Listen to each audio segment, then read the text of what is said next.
نسلم علی رسولہ الکریم وعلی آلہ وصحبہ وآل بیتہ اجمعین۔ اعوذ باللہ من الشیطان الرجیم، بسم اللہ الرحمن الرحیم۔ یا ایھا النبی حسبک اللہ ومن اتبعک من المؤمنین، صدق اللہ العظیم وبلغنا رسولہ النبی الامین الحبیب الکریم۔ ہدیہ درود و سلام پڑھ لیجیے۔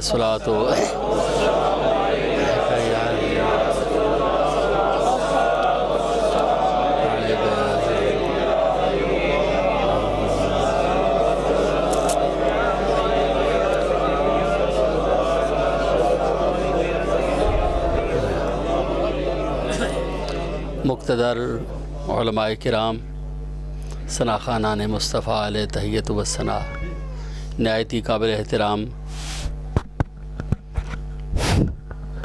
آواز تو اس کی کوئی نہیں ہے جی، قابل احترام حاضرین و سامعین، محبت بری، عقیدتوں بری فیضان تقسیم کرتی ہوئی آج کی مجلس پاک میں حضور قبلۂ عالم خواجہ پیر محمد نقیب الرحمن صاحب سجادہ نشین آستانہ عالیہ محمدیہ عیدگاہ شریف کو اتنے بلند ترین اس مکان پر پہنچ کر خوبصورت مجلس کی قیادت و سرپرستی فرمانا، میں آپ کی ہمت کو، آپ کی محبت کو، آپ کی شفقتوں کو خراج تحسین پیش کرتا ہوں۔ مولانا صاحب فرما رہے تھے کہ صحت ٹھیک نہیں، بیمار ہوں، لیکن اتنی سیڑھیاں۔ بات یہ ہے کہ یہ حضرت میں نے گنی تقریباً 72-73 پوڑیاں ہیں، تو ظاہری منزل پانے کے لیے بھی یہ عارضی 72 سیڑھیاں چڑھ کر آنا ہمیں مشکل لگ رہا ہے۔ کبھی سوچا ہے کوئی طریقت کی بھی سیڑھیاں ہیں، بارگاہ حبیب تک پہنچنے کی بھی کوئی سیڑھیاں ہیں؟ مجھے مشکات شریف کی حدیث پاک یاد آ رہی ہے۔ میرے آقا فرماتے ہیں الایمان 70 شعبۃ، ایمان والو، ایمان کی 70 سیڑھیاں ہیں۔ اللہ اکبر، شعبہ سیڑھی کو کہتے ہیں۔ الایمان 70 شعبۃ، ایمان کی 70 سیڑھیاں، 70 پوڑیاں ہیں، اور میرے آقا نے سب سے پہلی اور سب سے آخری بتائی۔ فرمایا تم پہلی اور آخری کو سنبھال لو، باقی تمہیں میں خود سنبھال لوں گا۔ اللہ، میرے آقا نے پہلی سیڑھی کون سی بیان فرمائی؟ فرمایا اولھا لا الہ الا اللہ محمد الرسول اللہ۔ جس نے یہ پڑھ لیا اس کو محبت کی، ایمان کی پہلی سیڑھی نصیب ہو گئی۔ وآخرھا، اور ان تمام سیڑھیوں میں سب سے آخری سیڑھی کیا ہے؟ اماطۃ الاذی عن الطریق، وہ چیز جو دوسرے کو تکلیف دینے والی ہو اس سے راستے کو صاف کر دینا۔ وہ یقین کر لے اس نے اپنے ایمان کو مکمل کر دیا ہے۔ اللہ قربان جائیں میرے آقا کے مختصر الفاظ مبارک، الفاظ مختصر پر میرے آقا نے سمندر کے سمندر اس میں بیان فرما دیے کہ 70 سیڑھیاں ہیں۔ پہلی ہے لا الہ الا اللہ محمد الرسول اللہ، آخری ہے اماطۃ الاذی عن الطریق، ہر وہ چیز جو راستے میں تکلیف کا سبب ہو راستے سے اس کو دور کر دو۔ سمجھ لو ایمان مکمل ہو گیا۔ میں خراج محبت پیش کرتا ہوں عیدگاہ والے پیروں کو، آپ لوگوں کے لیے سب سے پہلی سیڑھی کا انتظام بھی کر رہے ہیں، سب سے آخری سیڑھی کا انتظام بھی کر رہے ہیں۔ کہو سبحان اللہ۔ پہلی سیڑھی ہر مجلس کے اندر ہے لا الہ الا اللہ محمد الرسول اللہ صلی اللہ علیہ وسلم، اور آخری سیڑھی ہر وہ چیز جو راستے میں چلنے کے لیے تکلیف، مصیبت اور دکھ کا سبب ہو اس کو راستے سے ہٹا دیں۔ اب سوچو میں بھی اور آپ لوگ بھی دیار غیر میں رہ رہے ہیں، ہمارے راستے کی کتنی مشکلات ہیں۔ سوچیں ذرا کہ ہماری زندگی گزارنے کا جو راستہ ہے، ہمارے راستے کے اندر کتنی رکاوٹیں ہیں، ہمارے راستے کے اندر کتنی پریشانیاں ہیں، ہمارے راستے کے اندر کتنے بند پڑے ہوئے ہیں۔ ظاہری بندوں کو نہیں دیکھا جاتا، کفر کے بند ہیں، یہودیت کے ہیں، نصرانیت کے ہیں، ہندو ازم کے ہیں، سکھ ازم کے ہیں، کچھ خواہشات کے ایسے بند ہیں جو رب فرماتا ہے ام اتخذ الہہ ہوا، کبھی آپ لوگوں نے نہیں سوچا جو اپنے اندر نفسانی خواہشات کے خدا بنا کر بیٹھے ہوئے ہو، ان اللہ والوں کو داد دو جنہوں نے ان تمام حدوں کو دور کر کے مخلوق کو اپنے خالق کا راستہ سکھا دیا ہے، اور راستہ بھی ڈائریکٹ راستہ نہیں سکھایا، مدینہ پاک کے ذریعے پہنچایا، مدینہ پاک کے ذریعے پہنچایا۔ میں دیکھ رہا ہوں اس مبارک سفر کے اندر مجھے بے شمار ایسے نوجوان نظر آئے جن کی کھیلنے کی عمر تھی، فٹ بال کھیلنے والے تھے، دنیاوی کھیل کود والے تھے، پر سبحان اللہ حضرت صاحب قبلہ نے اور حضرت صاحبزادہ والا شان کی محبت نے ان نوجوانوں کے ذہنوں کو تبدیل کر کے، دلوں کو تبدیل کر کے، مزاجوں کو تبدیل کر کے محمد مصطفیٰ کے حوالے کر دیا ہے۔ سبحان اللہ۔ کل صبح میری حضرت صاحبزادہ والا شان سے بات ہو رہی تھی کہ حضرت بچپن میں مختلف کھیلیں کھیلی جاتی ہیں، آپ نے بھی کسی کھیل کا کوئی شوق رکھا ہے؟ بخدا میں سرکار کی محفل میں کہہ رہا ہوں، فرماتے ہیں چشتی صاحب سچی بات یہ ہے کہ اللہ پاک نے میرے دل کو آج تک دنیا کی ہر کھیل سے محفوظ رکھا ہوا ہے۔ لگاؤ اس بات پر نعرہ ذرا، نعرے تکبیر، نعرے رسالت، لبیک لبیک لبیک، عزت مآب محترم المقام جناب صاحبزادہ والا شان، حق سے لا ثانی پاک، ماشاءاللہ، فیضان لا ثانی پاک، دربار عالی محمدیہ عیدگاہ شریف۔ میں بات آگے سناتا ہوں، ذرا آپ فون فرما لیں۔ جی جی بسم اللہ۔ جی صاحبزادہ صاحب، میں نے کہا حضور ہر آدمی کو بچپن میں مختلف کھیلوں کا شوق ہوتا ہے، آپ کو بھی کسی کھیل کا شوق ہوا ہے؟ تو فرماتے ہیں چشتی صاحب بخدا آج تک اللہ نے میرے دل کو ہر دنیا کی کھیل سے محفوظ رکھا ہوا ہے۔ آج کی بات میں سناؤں، آپ لوگوں کو سنا دیتا ہوں، ویسے میں نے اس بات کو خوبصورت کر کے عیدگاہ شریف میں سنانا ہے، لیکن چونکہ آج ہی کی بات ہے اور جن جن کے سامنے ہوئی ہے، میں لازمی اور بہتر سمجھتا ہوں وہ بات آپ کو سنائی جائے۔ آج جس وقت اس ٹاور کو دیکھنے کے لیے یہ پورا قافلہ محبت موجود تھا، ان کی کیا چاہت یا صاحبزادہ والا شان کی کیا محبت، یہ ہمارے دل رکھے ہیں، یہ ہمارے دل رکھے ہیں کہ چلو یہ سارے دیوانے مستانے آئے ہوئے ہیں، چلو آج ان کو تھوڑی دیر کے لیے خوشی کر دیا جائے، ہمارے حوصلے رکھے۔ لیکن وہاں پر بھی حضرت صاحبزادہ سبوں کو معلوم ہے، باقاعدہ یہ بات ریکارڈ ہوئی ہے، صاحبزادہ صاحب فرمانے لگے کہ حافظ صاحب حضرت بیدم وارسی کا ایک شعر ہے، میں ادھر پہنچا ہوں مجھے وہ یاد آ رہا ہے۔ میں نے کہا حضور کون سا؟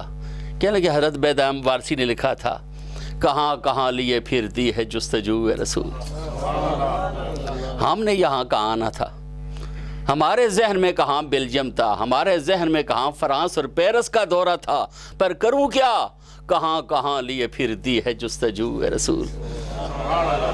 اس بات پر میں نے آپ کے ہاتھ چومے اور میں نے کہا حضور میں آپ کو رسول اللہ کا فرمان پیش کرتا ہوں۔ کہنے لگے اس لیے میں نے یہ بات چھیڑی ہے کہ آپ بھی کوئی سنائیں۔ میں نے کہا جی کہ رسول اللہ کا فرمان مبارک سنیے۔ میرے آقا فرماتے ہیں کہ ایک دن زمین حضور کے سامنے روئی۔ قربان جائیں ہم اپنے آقا کی شان پر جو ہر ایک کا رونا سن رہے ہیں، وہ ہر ایک کی فریاد کو سننے والے کریم آقا ہیں۔ میرے آقا فرماتے ہیں عرضت الی الارض، زمین میری بارگاہ میں پیش ہوئی، فیبکی، زمین رونے لگی۔ میرے آقا فرماتے ہیں میں نے زمین پر ہاتھ رکھا اور ہاتھ رکھ کر فرمایا ما تبکی، کہ اے زمین تو کیوں رو رہی ہے، رونے کی وجہ تو بتا۔ زمین نے عرض کیا یا رسول اللہ صلی اللہ علیہ وسلم، ایک وہ وقت تھا جب میں پریشان ہوتی حضرت آدم مجھ پر چلتے، حضرت آدم کے قدموں سے مجھے سکون ملتا تھا۔ پھر وہ وقت آیا میں پریشان ہوئی، حضرت نوح کے قدم لگتے، میری پریشانی دور ہو جاتی، یہاں تک کہ اے نبی آخر الزمان، اب میں پریشان ہوتی تو آپ کے قدمین طیبین مجھ پر لگنے سے میرا دکھ سکھ میں بدل جاتا۔ پر آقا آج میں اس لیے رو رہی ہوں، آپ آخر الزمان نبی ہیں، یا نبی اللہ آپ کے بعد کوئی نبی نہیں آئے گا، آپ نے اعلان کر دیا لا نبی بعدی۔ حضور اب میں پریشان ہوئی تو اب میری فریاد کون سنے گا، آقا اب میرے دکھ کا مداوع کون کرے گا؟ میرے آقا فرماتے ہیں میں نے زمین پر ہاتھ رکھا اور رکھ فرمایا کہ یہ غم نہ کر، میں نہیں آؤں گا تو میرے وارث تو آئیں گے نا، ذاکرین تو آئیں گے نا، کہو سبحان اللہ، محبین تو آئیں گے نا، حامدون تو آئیں گے۔ تو اے زمین، جس طرح تجھ کو میرے قدموں سے سکون ملتا تھا جب تجھ پر اللہ اللہ کرنے والے اور محمد پاک کا میلاد منانے والے جب تیرے سینے پر قدم رکھ کر گزریں گے، تو جس طرح حضور کے قدموں سے تجھے سکون ملتا تھا اس طرح حضور کے عاشقوں کے قدموں سے بھی تجھے سکون ملے گا۔ یعنی کہا اس زمین نے فریاد کی ہوگی کہ مولا، دنیا کے گندے لوگ آ کر یہاں پر نفسانی خواہشات کے مطابق سیاحت کا ڈھونگ رچایا ہوا ہے، دنیا کی عیش و عشرت ہے، اے اللہ کب تک میں اس عذاب میں رہوں گی؟ کبھی مجھے بھی خوشی کا سانس نصیب ہوگا؟ تو اللہ نے اس کی فریاد سنی اور محبت والوں کا پورا قافلہ بھیج دیا ہے، اور اس قافلے کے امیر اللہ کے ولی ہیں، اس قافلے کو سنبھالنے والے محمد مصطفیٰ کے عاشق ہیں، جہاں جہاں گئے نام حضوری کا ہے، اور ایک ہی پیغام ہے، مرحبا مرحبا یا حبیب اللہ، مرحبا یا حبیب۔ بیرس کے خوش نصیبو، حضور پیر صاحب قبلہ تو کل تشریف لے جائیں گے، سبزادہ والا شام بھی واپس تشریف لے جائیں گے۔ آپ سے اگر کوئی پوچھے کہ بتاؤ یہ عیدگاہ والے شہزادے جلوہ گر ہوئے تھے، آپ لوگوں کو درس کیا دیا؟ آپ لوگوں کو پیغام کیا دیا؟ آپ لوگوں کو زندگی گزارنے کا پیمانہ کیا دیا؟ ایک ہی جواب ہے، بس ایک سبق ہمیں سکھا گئے، جہاں جاؤ پڑھتے جاؤ مرحبا مرحبا یا حبیب اللہ، مرحبا مرحبا یا حبیب۔ حضرت سبزادہ والا شان فرما رہے تھے، میں نے مدینہ پاک حضور کی بارگاہ میں آپ کے سامنے عرض کیا ہے کہ آقا جہاں تک ہو سکا دنیا کے ہر ملک میں جا کر ایک ہی ترانہ قوم کو یاد کرانا ہے کہ آقا ہمارے دل بھی قبول فرما لیں، ہمارے دماغ بھی قبول فرما لیں، ہمارے مزاج بھی قبول فرما لیں۔ اللہ فرماتا ہے یا ایھا النبیو حسبک اللہ، پیارے حبیب آپ کا رب آپ کے لیے کافی ہے، ومن اتبعک من المؤمنین، اور آپ کے وہ غلام آپ کی اتباع میں وقت گزارنے والے کافی ہیں، وہ جہاں جہاں بھی جائیں گے کام کسی کا کریں گے، نام اپنے آقا کا لیں گے۔ آپ لوگ خوش نصیب ہو، اپنے گھروں کو اپنے ماحول کو حضور کے ذکر سے آباد کیا ہوا ہے۔ یہ اتنا بلند ترین مقام، یقیناً میں سیڑھیاں گرتے آیا ہوں، بڑی مشکل سے پہنچے ہیں، پر حضرت صاحب کی بلا کو دیکھا نا، حضرت یہ ہمارے صوفی عارف صاحب ہیں نا چشتی، یہ حضرت پیر نصیر الدین صاحب کے غلام ہیں، بڑے خادم ہیں۔ تو جب پیر جی یہاں پر تشریف لائے نا تو آپ کو گھٹنے کی تکلیف تھی، تو 11ویں شریف کا ختم کسی ساتھی نے رکھا ہوا تھا، پیر جی اس 11ویں شریف کے ختم کے لیے تشریف لے آئے، غالب آپ کو یاد ہی ہوگا، غالباً 5ویں یا 6ٹھے فلور پر تھا جی، تقریباً 2 یا 3 فلور آپ گزار چکے نا، تقریباً 32-34 سیڑھیاں، اور ٹانگ میں تکلیف بھی تھی۔ آخر کہ عارف جس رتو سے غوث پاک نے بکرا کوئی آئے نا، میرا دل کر رہا ہے تو دا بھی بکرے آ رہے تھے پورا کیتا جائے، ہماری عمر تو دیکھتے ہو، میری ٹانگ میں اتنا درد ہے میں کس طرح پہنچوں، لیکن اب تمہاری محبت مجھے مجبور کریے، بہرحال گئے، پھر دعا فرمائی، بہت اس پر گرم فرمایا۔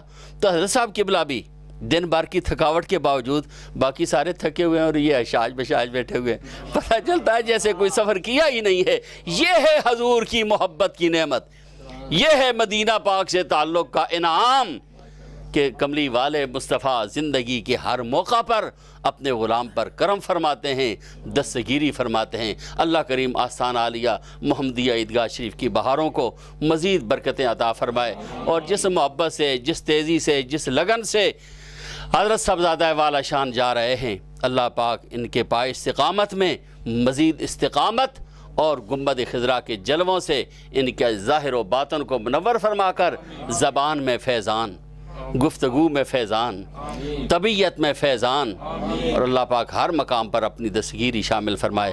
وما علینا الا البلاغ المبین۔